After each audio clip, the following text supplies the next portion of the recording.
നമുക്കിടയിൽപ്പെട്ട ഒരാളുടെ ജീവൻ അത് കവർന്നു പോകാൻ ഇനി മണിക്കൂറുകൾ മാത്രമേ ബാക്കിയുള്ളൂ എന്ന് വേദനയോടെ ആളുകൾ തിരിച്ചറിഞ്ഞൊരു സമയത്ത് നിമിഷപ്രിയ എന്ന് പറയുന്നൊരു സഹോദരിയുടെ മതം, നിമിഷപ്രിയ എന്ന് പറയുന്നൊരു സഹോദരിയുടെ മതമോ ജാതിയോ ഉപജാതിയോ പ്രദേശമോ ഒരു വ്യത്യാസവുമില്ലാതെ കേരളത്തിലെ ഓരോ മലയാളി മനസാക്ഷിയും ആ ജീവനൊന്ന് സംരക്ഷിക്കപ്പെട്ടിരുന്നെങ്കിൽ എന്ന് ആഗ്രഹിക്കുന്ന ഒരു കാലത്ത് അതിനകത്ത് കൃത്യമായി ഇടപെടൽ നടത്താൻ കഴിഞ്ഞതും ആ പറയുന്ന വേദനയോടുള്ള മരണത്തിന്റെ തീയതി കുറിക്കപ്പെട്ട് കഴിഞ്ഞു എന്ന് നമ്മൾ വിശ്വസിച്ചിരുന്നിടത്ത്, വാർത്തകൾ വായിച്ചിരുന്നിടത്ത് അത് മാറ്റിവെക്കപ്പെടുന്നത് വരെയുള്ള ഇടപെടലുകൾക്ക് ഒരുപക്ഷെ സർക്കാർ സംവിധാനങ്ങൾ പോലും കൃത്യമായി ഉത്തരം നൽകാതിരുന്ന ഒരു കാലത്ത് അവിടെ ഈ കാലത്ത് ജീവിതം കൊണ്ടുണ്ടാക്കിയ ബന്ധങ്ങളുടെയും പരിചയങ്ങളുടെയും എല്ലാത്തിൻ്റെയും പേരിൽ ഒരു മനുഷ്യജീവനെ രക്ഷിക്കാൻ നടത്തിയ ഇടപെടൽ ഓർക്കുമ്പോൾ അതേതെങ്കിലും ഒരു മതത്തിനൊപ്പമായിരുന്നില്ല,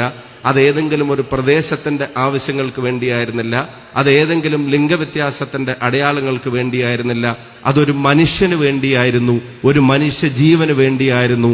അതുകൊണ്ട് തന്നെ മനുഷ്യർക്കൊപ്പം എന്ന മുദ്രാവാക്യം ഈ അടുത്ത കാലത്ത് തന്നെ പ്രാവർത്തികമായി അനുഭവപ്പെട്ട ആളുകളാണ് അന്ന് മലയാളികൾ. അന്ന് മലയാളി മനസ്സിന് തോന്നിയ ആശ്വാസത്തിന്റെ ഒരു കണിക, ആ കണികക്ക് ഉത്തരവാദിയായിട്ടുള്ള ഉസ്താദാണ് ഇപ്പൊ ഇങ്ങനൊരു മുദ്രാവാക്യവുമായി നമ്മുടെ ഇടയിലേക്ക് വരുന്നത്. പണ്ട് മർക്കസിന്റെ സെന്റർ ഉണ്ടാക്കുന്ന ഒരു കാലം തൊട്ട് ഇപ്പൊ ആധുനിക കാലഘട്ടത്തിൽ ഉസ്താദിന്റെ ജീവിതകാലത്തിന്റെ ഒരു പ്രധാനപ്പെട്ട ഏടുകൾ പിന്നിട്ടൊരു കാലത്ത് ചിന്തിക്കുന്നത് എത്രത്തോളം ഭാവിയിലേക്കുള്ള ദിശാസൂചികയായിരുന്നു എന്ന് നമ്മളെ ബോധ്യപ്പെടുത്തുന്നതാണ്. നിങ്ങൾക്കറിയാവുന്നതുപോലെ തന്നെ നോളജ് സിറ്റി ഉൾപ്പെടെയുള്ള കേന്ദ്രങ്ങൾ. അപ്പൊ അവിടെ വിശ്വാസവും അവിടെ ആത്മീയമായ പഠനവും ഭൗതികമായ വിദ്യാഭ്യാസവും ജീവിതവും എല്ലാത്തെയും സമന്വയിപ്പിച്ചുകൊണ്ട് സംരംഭങ്ങളും തൊഴിലും അതുപോലെ തന്നെ ഉൽപാദനവും എല്ലാം സമന്വയിപ്പിച്ചുകൊണ്ട് നാടിന്റെ വളർച്ചയുടെ ഘടകങ്ങളായിട്ട് അത് മാറുകയാണ്.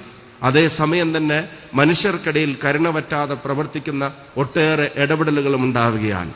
ഈ അനാഥ കുഞ്ഞുങ്ങൾക്ക് വേണ്ടി പ്രവർത്തിക്കുന്നവർ 2 വിരലുകൾ പോലെ എന്നോടൊപ്പം സ്വർഗത്തിലുണ്ടായിരിക്കുമെന്ന് പറഞ്ഞ പരിശുദ്ധ പ്രവാചകന്റെ ചിന്തകളെ പിൻപറ്റി നമുക്കറിയാവുന്നതുപോലെ തന്നെ അനേകം അനാഥരായ കുട്ടികളെ, ആരോരുമില്ലാതായി പോയേക്കാവുമായിരുന്ന കുട്ടികളെ ഈ സംസ്ഥാനത്തിന്റെ അതിർത്തിക്ക് അപ്പുറത്തു നിന്ന് അതിർത്തിക്ക് പുറത്തു നിന്നും ഒക്കെ കൊണ്ടുവന്ന് അവരുടെ ജീവിതത്തിൽ വെളിച്ചമായി മാറുന്ന വിദ്യാഭ്യാസ സ്ഥാപനങ്ങൾ ഇവിടെ സ്ഥാപിക്കപ്പെടുമ്പോൾ തീർച്ചയായിട്ടും അതും മനുഷ്യന്റെ മോചനത്തിന് തന്നെയാണ്.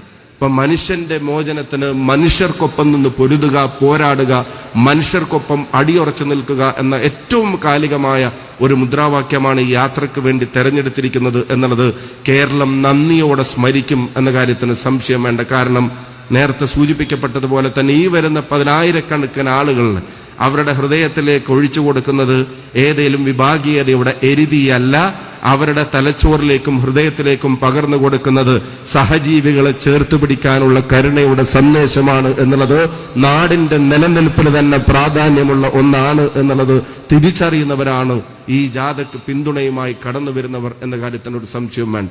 ഞാൻ ദീർഘമായി കടന്നു പോകുന്നില്ല. മനുഷ്യർക്കൊപ്പം എന്ന മുദ്രാവാക്യം എത്ര സംസാരിച്ചാലും അതിരുകളില്ലാതെ സംസാരിക്കാൻ കഴിയുന്ന, എത്ര ഇടപെടലുകൾ നടത്തിയാലും പരിമിതികളില്ലാതെ ഇടപെടാൻ കഴിയുന്ന ഒരു സന്ദേശമാണ്. അതെല്ലാവരിലേക്കും പകർന്നു കൊടുക്കാൻ ഈ മഹാജാഥക്ക് കഴിയട്ടെ.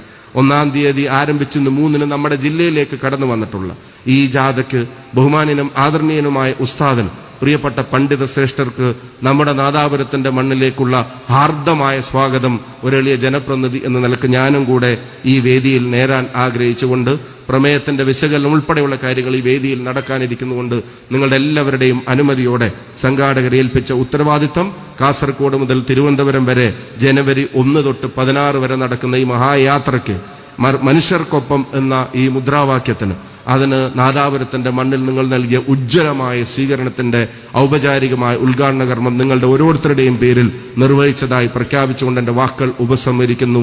നന്ദി, നമസ്കാരം, ജയ് ഹിന്ദ്, അസ്സലാമു അലൈക്കും.